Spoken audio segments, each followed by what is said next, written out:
Of special note and pride, we do have the hospitality manager of the month. Come on up, Scott.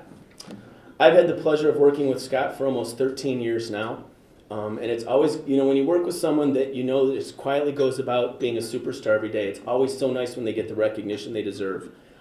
He used to be in the beverage department for a long time, and then took a little break from us and came back. And when he came back, he worked in the cashier banking department, which oversees all of the cashiers and all of the outlets. So you have to not only understand the cash transactions and the vault procedures, but a lot of the times, if they're in room service, he has to understand how to take the orders and how the micros works to place the orders. If it's in associate dining, they have to know the menu inside and out to know what to ring up. So it goes way beyond just knowing how to ring something up.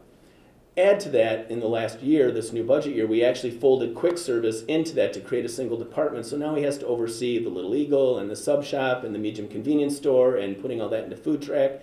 It has just been an amazing challenge for that division in general over the last year.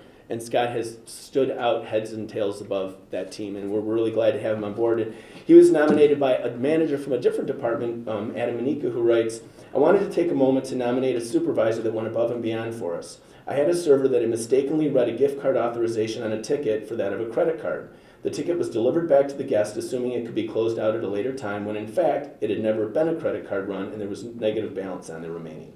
Scott went out of his way to call the front desk, reference the gift card number, get the guest's room number so we could get proper payment secured, and the guest came back down and paid for the remainder of the bill. Scott was able to avoid a $200 walk-off for the organization and the associate. This was not anything he was responsible to do, but something he did to make sure we could get the best out of the situation." And he always does that.